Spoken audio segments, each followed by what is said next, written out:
अस्सलामुअलैकुम दोस्तों, आज की इस वीडियो में मैं बात करने वाला हूं प्रोसेस कंट्रोल ब्लॉक के बारे में।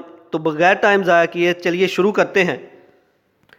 प्रोसेस कंट्रोल ब्लॉक, जैसा कि नाम से पता चल रहा है, प्रोसेस कंट्रोल ब्लॉक कि किसी प्रोसेस को कंट्रोल करने के लिए हमारा ऑपरेटिंग सिस्टम एक ब्लॉक बनाता है जिसमें उस प्रोसेस से रिलेटेड सारी की सारी इंफॉर्मेशन मौजूद होती है। जब भी हमें कोई प्रोसेस एग्जीक्यूट करवाना होता है, उस प्रोसेस को कंट्रोल करने के लिए हमारा ऑपरेटिंग सिस्टम एक ब्लॉक क्रिएट करता है और उस प्रोसेस से रिलेटेड सारी इंफॉर्मेशन जो है उसमें मौजूद होती है, जिसको हम बोलते हैं प्रोसेस कंट्रोल ब्लॉक। हर प्रोसेस के लिए एक अलग से प्रोसेस कंट्रोल ब्लॉक बनता है। तो आइए आप देखते हैं कि वो ब्लॉक जो है किन चीज़ों पर कंसिस्टेड होता है। तो ये है वो ब्लॉक जो एक प्रोसेस से रिलेटेड सारी की सारी इंफॉर्मेशन अपने पास रखता है जिसने एग्जीक्यूट होना होता है। तो ऑपरेटिंग सिस्टम ये ब्लॉक क्रिएट करता है। सबसे पहले प्रोसेस आईडी।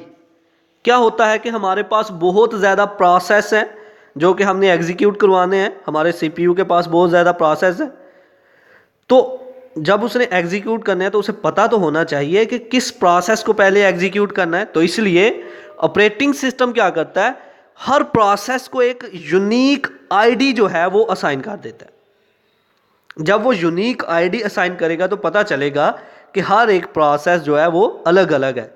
तो हर प्रोसेस के लिए एक अलग से प्रोसेस कंट्रोल ब्लॉक क्रिएट होता है। तो इसके लिए प्रोसेस आईडी सबसे पहला। दूसरा, प्रोसेस स्टेट। ऑपरेटिंग सिस्टम बता देता है कि हमारा प्रोसेस कौन सी स्टेट में है। ऑपरेटिंग सिस्टम उसके लिए, प्रोसेस के लिए एक ये काम भी करता है कि प्रोसेस के लिए हमारे सीपीयू को बताता है ये कौन सी स्टेट में है। ये न्यू स्टेट में है, रेडी स्टेट में है, रनिंग स्टेट में है, ये टर्मिनेट होने वाला है। तो जितनी भी इंफॉर्मेशन है वो प्रोसेस स्टेट में आएगी, प्रोसेस की स्टेट से रिलेटेड। ठीक है। प्रोग्राम काउंटर, मान लो कि हमारा प्रोग्राम जो है वो 5 इंस्ट्रक्शन पर कंसिस्टेड है, 5 लाइंस पर कंसिस्टेड है। तो क्या होगा, उसने पहले इंस्ट्रक्शन को एग्जीक्यूट किया हमारे सीपीयू ने, दूसरी को एग्जीक्यूट किया।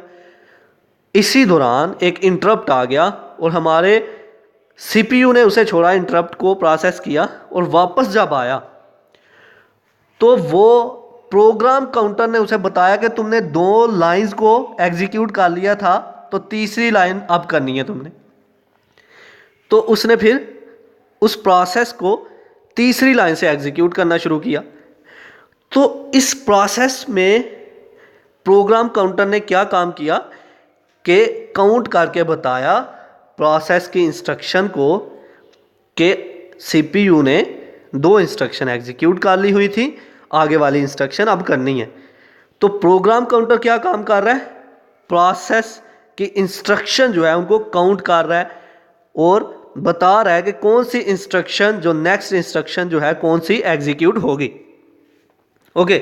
रजिस्टर इंफॉर्मेशन, रजिस्टर इंफॉर्मेशन भी बिल्कुल प्रोग्राम काउंटर की तरह, लेकिन क्या होता है कि जब हमारा प्रोसेसर, हमारा सीपीयू किसी प्रोसेस को एग्जीक्यूट कर रहा होता है तो उसे किसी मेमोरी की ज़रूरत होती है, मेमोरी रिक्वायर होती है ज़ेरे इस्तेमाल इंफॉर्मेशन को स्टोर करने के लिए। करंट इंफॉर्मेशन को स्टोर करने के लिए उसे मेमोरी रिक्वायर होती है और वो मेमोरी है रजिस्टर, जहाँ पर वो हमारे प्रोसेस की एग्जीक्यूशन के बाद थोड़ा सा डाटा रखेगा टेम्पररी तौर पर। तो रजिस्टर में वो इंफॉर्मेशन स्टोर होगी प्रोसेस से related. Scheduling information, scheduling information ये है कि जो प्रोसेस है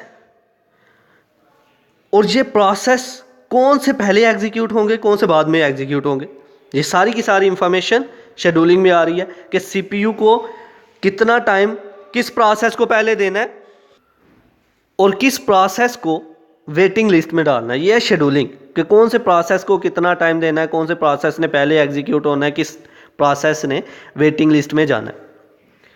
तो मेमोरी रिलेटेड इंफॉर्मेशन, मेमोरी से रिलेटेड जितनी भी इंफॉर्मेशन होगी, कितनी मेमोरी रिक्वायर है इस प्रोसेस के लिए, इस प्रोसेस को कौन सी मेमोरी देनी है, मतलब मेमोरी मैनेजमेंट के लिए जितनी भी इंफॉर्मेशन है वो सारी की सारी इंफॉर्मेशन इसमें स्टोर होगी कि इस प्रोसेस के लिए किस जगह पर मेमोरी रिक्वायर है।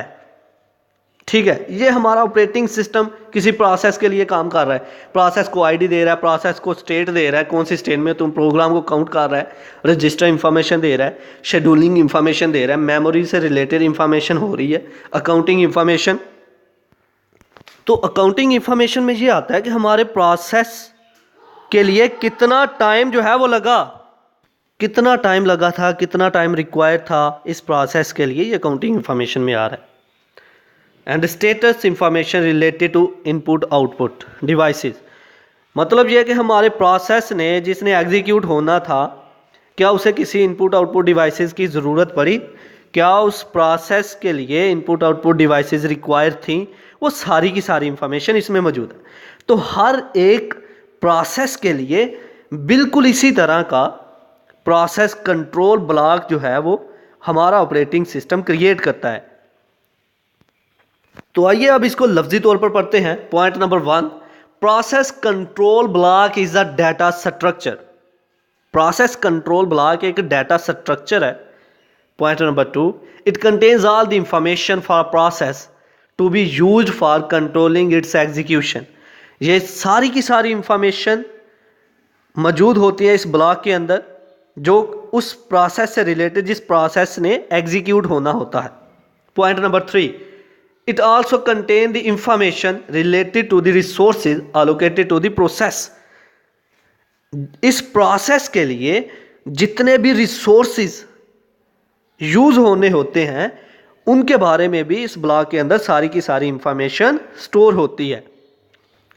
Point number 4, every process has its own process control block.